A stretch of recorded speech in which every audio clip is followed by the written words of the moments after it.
হ্যাঁ, হ্যাঁ, আমাদের একটা এই অল্প বয়সের একটা ক্লাউডেড লেপার্ড মারা গেছে। এটা কিন্তু সিবিসির এটা কনজারভেশন ব্রিডিং সেন্টারে যেগুলি এগুলি ব্রিডিং হয়েছিল।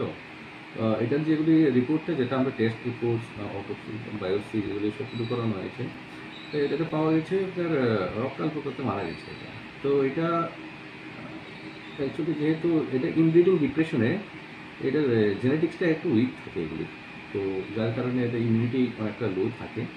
যার কারণে এগুলি হয় এগুলি মানে ব্রিডিং যখন ইনব্রিডিং ডিপ্রেশন যখন থাকে এগুলো নর্মাল থাকে। হাওয়েভার আমরা চেষ্টা করেছিলাম অনেকটা ওটাকে আমরা ভেটেনারিয়ান আমাদের যিনি আছেন ওনাকে medicine as well as saline আরও অনেক কিছু আমরা ট্রাই করেছি।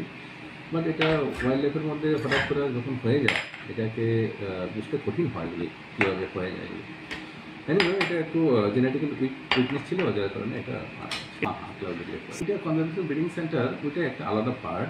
ওইটাতে হয় কি যেগুলি প্রায় লুপ্তপ্রায় হয়ে যাচ্ছে যেগুলি ন্যাচারাল জঙ্গলে, হ্যাঁ, তো ওই স্পেসিমেনগুলি যেগুলি থাকে প্রাণীগুলি ওইটাকে আমরা কনজারভেশন ব্রিডিং সেন্টার বলে একটা আলাদা থাকে। ওইখানে আমরা ওইটাকে ব্রিডিং করাই যাতে এটা সংখ্যা বাড়ানো যায়। আর ভবিষ্যতে যদি যখন আমাদের সাফিসিয়েন্ট পপুলেশন যখন এটা বাড়বে তখন আমরা এটাকে ন্যাচারাল যে ফরেস্ট আছে না ওইখানে আমরা ওদেরকে ছেড়ে দিই। প্রবলেম এইখানের মধ্যে আমরা যেমন এখানে ক্লাউডেড লেপার্ড, এরপর পিকেল ম্যাকক এগুলো আমরা করছি।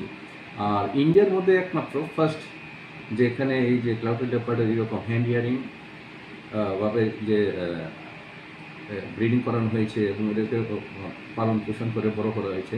আর ইন্ডিয়াতে কোনোখানে হয়নি, এটা ফার্স্ট ইনস্ট্যান্স। দুটা ছিল বাচ্চা, দুটোই সার্ভাইভাল ছিল, কিন্তু হঠাৎ করে একদিন এটা হঠাৎ করে খাওয়া দাওয়া বন্ধ করে দেয়।